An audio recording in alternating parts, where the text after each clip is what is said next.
Okay, well, big ups to this little fella. He's not really that little. The OG Hackzall is smaller overall, but this is the Fuel, which has a brushless motor, and I'm just way into the Fuel stuff. It's just more robust. Every little place along the way has got a metal component rather than a plastic component. They're a bit pricey. I'm already in the M12, M18 system though, and so the bare tool, which came no battery, was like 99 bucks shipped, Amazon Prime. So that was kind of easy, and it was just overnight, so that was easy too. And I got a big fatty metal, heavy metal blade, heavy metal cutting blade. This is greater than your average hacksaw blade. This is a serious beast mode, and it'll do hardened bolts and hardened screws are actually hardened. Nail eating is not that difficult, but when you want to cut a screw, even just a framing screw, they're hardened, and it'll destroy most blades, but these will go through it with no problem, and it'll cut thick. You can do 1/2-inch plate with that, and you can cut hardened bolts and fasteners. Here's our bracket little friend. He was in here thus, and we went ahead and got the nut off that stud before. This was the bolt that I was trying to get down behind the body of the alternator in here. I could see previously we were talking about looking at him down in there. This is a 14mm, and there's a lot of other 14mm in here, but he was a 13. So that was fun, discovering that. Just interesting that it would be different. It just makes no friggin' sense.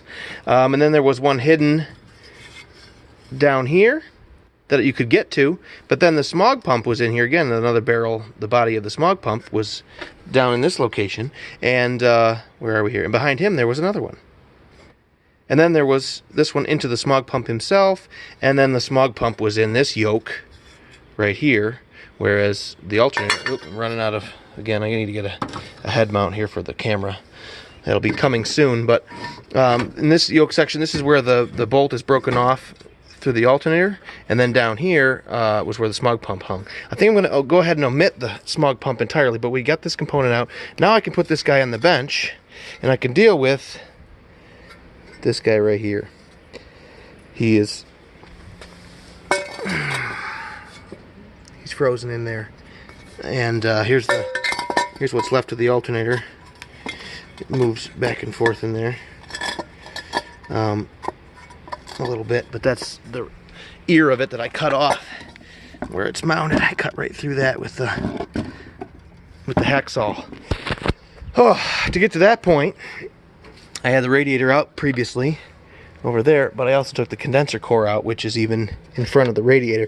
Then I really had the ability to get a tool in here. I got the hacksaw originally. I own a Sawzall. It's just too long, and I knew it was. So I thought, I could swing the hacksaw. I could use it for other things. But there still wasn't enough room. I had to remove the condenser core. That was easy enough to do as well. Then I could get in here and make my way through and get the alternator out, remove that other bolt. Discovered that there were ones behind the smog pump, took those out, and then finally that bracket. Where is he? He let go. So I'm going to take him home on the bench. We're going to heat up just the aluminum, hopefully, and try to get a hold of that stud with some locking pliers and some penetrating oil and try to get it out of there. And then it'll be a matter of sourcing a replacement bolt for that one that's been compromised, that the head broke off, and then reinstall the bracket, reinstall the new alternator, put a new belt on, put the condenser and the new radiator in, because we popped that one. That one's radiator's on the way. Help is on the way. And then this shit box will be just the shit box that it always was, and I'll be maybe $600 or $700 lighter. So that's cool. This is why working on your own stuff, it can be cost effective if you are wise enough not to make dumb errors. And you own a lot of tools already, which if I had to buy all of these and I was working in a parking lot at an apartment complex, this would be that much steeper, but I own most of this stuff. It was just getting the hacksaw, which I'll roll forward into the next project, hopefully make a value out of that, owning it already, like I've made a value of everything else here. And I'm super thankful to my buddy Rob for letting me camp out. And so now I guess we'll talk when it's on the bench and see if we can't wrestle that pig out of there.